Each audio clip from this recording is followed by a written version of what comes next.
कहा जाता है कि जिस दिन श्री कृष्ण ने अपनी मानव रूपी देह का त्याग किया, उस दिन धरती नहीं रोई, काल मौन हो गया। बल्कि उस दिव्य सत्य की बात कर रहा हूं जिसे अधिकांश लोग गलत शब्दों में समझ बैठे हैं। आज मैं आपको बताने वाला हूं श्री कृष्ण कैसे स्वयं देह त्याग किया और उसके पीछे कौन कौन से शाप, कर्म और ब्रह्मांडीय नियम जुड़े थे। इसलिए अंत तक सुनिए। सबसे पहले समझिए, एक गूढ़ सत्य शास्त्र कहते हैं, ईश्वर का अंत नहीं होता, केवल लीला पूर्ण होती है। जब अधर्म का नाश हो चुका था, महाभारत समाप्त हो चुका था और पृथ्वी का भार उतर चुका था, तब श्री कृष्ण जानते थे कि उनका मानव रूप अब आवश्यक नहीं रहा।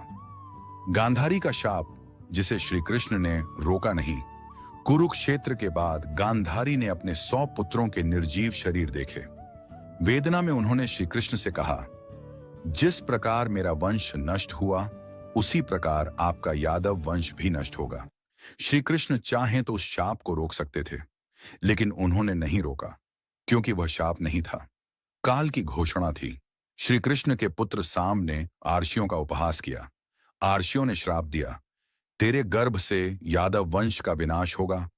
उसी श्राप से लोहे का मुसल उत्पन्न हुआ, उसी मुसल से यादवों का आपसी नाश हुआ। और श्री कृष्ण मौन रहे, क्योंकि अब लीला समाप्ति की ओर थी। प्रभास तीर्थ, जहां काल ने काम किया, प्रभास क्षेत्र में यादव मद में चूर हो गए। यादवों ने आपस में ही एक दूसरे का अंत कर दिया। श्री कृष्ण वन में ध्यान मग्न बैठे थे, उनका मुख शांत, नेत्र बंद, देह स्थिर। उसी समय एक शिकारी आया। जरा, यह दुर्घटना नहीं थी, यह भी लीला थी। दूर से श्री कृष्ण का पांव हिरण जैसा प्रतीत हुआ। जरा ने बाण चला दिया। बाण सीधे पांव के तलवे में लगा। यही प्रश्न उठता है, पूरे शरीर को अभेद्य बनाने वाले कृष्ण केवल पांव से क्यों? शास्त्र उत्तर देते हैं, गांधारी के वरदान से श्री कृष्ण का शरीर अभेद्य था, लेकिन उन्होंने अपने पांव ढके नहीं, क्योंकि पृथ्वी से जुड़े कर्म पांव से ही समाप्त होते हैं। शिकारी कांप गया। भगवान मुस्कुराए, जरा रो पड़ा। श्री कृष्ण ने कहा, यह अपराध नहीं, यह मेरी अंतिम लीला है। और उसी क्षण श्री कृष्ण ने अपनी मानव रूपी देह का त्याग किया।